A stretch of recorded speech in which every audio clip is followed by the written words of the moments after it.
الحمدللہ والصلاۃ والسلام علی رسول اللہ اما بعد۔ یہ سوال بہت زیادہ اہمیت کا حامل ہے۔ عمومی طور پہ لوگ یہ سوال کرتے ہیں کہ میں مقروض آدمی ہوں تو کیا مجھے قربانی دینی چاہیے یا میرے لیے کوئی رخصت ہے؟ اس پہ آپ بنیادی چیز یہ سمجھ لیں، مقروض آدمی دو قسم کا ہوتا ہے۔ ایک ہے جو اپنی ضروریات، اپنی خواہشات کی وجہ سے آدمی مقروض ہوتا ہے۔ جب آدمی اپنی ضروریات کی وجہ سے مقروض ہو جائے تو اس کو قربانی نہ کرے تو انشاءاللہ اس کے اوپر کسی قسم کی کوئی زجر و توبیخ نہیں ہے، ڈانٹ ڈپٹ نہیں ہے۔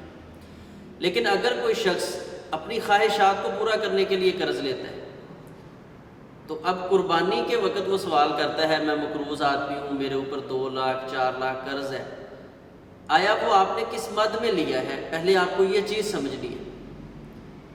آپ نے شادی کے لیے 8 لاکھ قرض کسی سے لے لیا ہے اور قربانی 20-30 ہزار کی لینی ہے تو اس کے لیے آپ سوال کر رہے ہیں۔ سوال تو تب بنتا تھا جب آپ نے لاکھوں روپے جو ہے جس کا شریعت میں کوئی حکم نہیں ہے، کوئی حیثیت نہیں ہے، اس کام کے لیے آپ نے لے لیے۔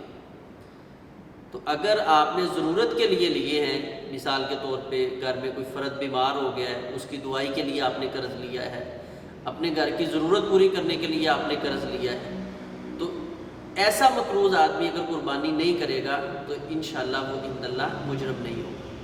لیکن اگر ایسا شخص کہ جس نے اپنی خواہشات کو پورا کرنے کے لیے، اپنے جو ہے غیر ضروری معاملات کو نمٹانے کے لیے قرض لیا ہے تو وہ اب بھی اس کے لیے یہ چیز لازمی ہے کہ وہ قرض لے کر اگر اس کے پاس پیسے نہیں ہیں تو وہ قربانی کرے۔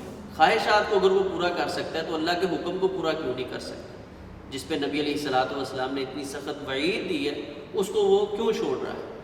تو اس لیے اپنا ہر آدمی خود فیصلہ کرے کہ میرے اوپر جو قرض ہے وہ میری خواہشات کی وجہ سے ہے یا وہ میری ضروریات کی وجہ سے ہے۔ اگر خواہشات کی وجہ سے ہے تو پھر آپ کو قربانی کرنی پڑے گی، اگر ضروریات کی وجہ سے ہیں تو لا یکلف اللہ نفسا الا وسعها، اللہ کا یہ قانون ہے، جتنی آدمی کے اندر طاقت ہوتی ہے اللہ تبارک و تعالیٰ اتنی ہی اس کی وسعت کے مطابق اس کو تکلیف دیتا ہے، اس کو مکلف بناتا ہے۔ ھذا ما عندی واللہ اعلم بالصواب۔